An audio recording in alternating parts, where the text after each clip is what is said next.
รู้สึกว่าตนเองได้รับความรู้หลายสิ่งหลายอย่างการแลกเปลี่ยนเกี่ยวกับการแก้ไขปัญหาธุรกิจการบริหารจัดการกับหลายๆคนมันมีคีย์เวิร์ดแนวใดและสำหรับคนที่อยากเริ่มธุรกิจอยากหาความรู้ในการเริ่มธุรกิจขอแนะนำมาร่วมในงานนี้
มื้อนี้ได้มาแบ่งปันความรู้เกี่ยวกับการนำใช้ AI เข้าในธุรกิจรู้สึกว่าหลายคนก็ตื่นเต้นเนาะที่จะได้มารู้จักแล้วก็บางคนก็เคยได้ใช้ไปแล้วอาจจะมีต่อยอดไปข้างหน้าก็เป็นการแบ่งปันในครั้งต่อไปนำหวังว่าจะมีประโยชน์กับหลายๆคน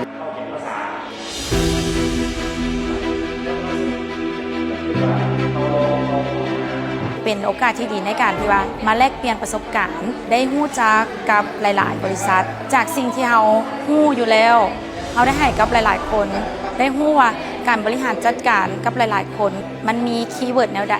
แล้วก็เสื้อเซินทุกคนเนาะที่ว่าบ่ว่าจะเป็น Connect 16 หรือว่า Connect ต่อๆไปเนาะ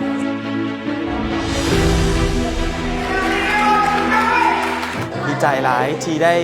เข้ามาร่วมงานเรา SME ในการสัมมนาในครั้งนี้ก่อนอื่นก็ต้องขอบใจทางเรา SME ที่ได้จัดงานสัมมนานี้ขึ้นมาเพื่อให้นักศึกษาและผู้ประกอบการหรือว่านักธุรกิจที่ได้มาแบ่งปันความรู้ประสบการณ์ต่างๆรู้สึกว่าตนเองได้รับความรู้หลายสิ่งหลายอย่างโดยเฉพาะมื้อนี้จะเป็นหัวข้อการนำใช้ AI ประกอบในธุรกิจและตลาดอกซี่ลาวจากผู้ปี้เนาะก่อนที่จะมาร่วมในงานนี้เนาะคิดว่าต้องมีแต่นักธุรกิจเก่งๆจึงจะมาร่วมได้แต่ความเป็นจริงเข้ามาร่วมได้เมื่อเข้ามาร่วมในงานรู้สึกเป็นกันเองเป็นมิตรบ่มีใครถือตัวเลยและสำหรับคนที่อยากเริ่มธุรกิจหรืออยากหาความรู้ในการเริ่มธุรกิจขอแนะนำมาร่วมในงานนี้เพราะเฮ็ดให้เฮามีความคิดและก็พัฒนาขึ้นเพื่อจะนำเอาความรู้นี้ไปพัฒนาธุรกิจของเฮาได้และสุดท้ายนี้อยากขอเชิญชวนให้บรรดานักศึกษาและผู้ประกอบการธุรกิจต่างๆเข้ามาแลกเปลี่ยนความรู้และประสบการณ์เพื่อนำไปสู่ความสำเร็จ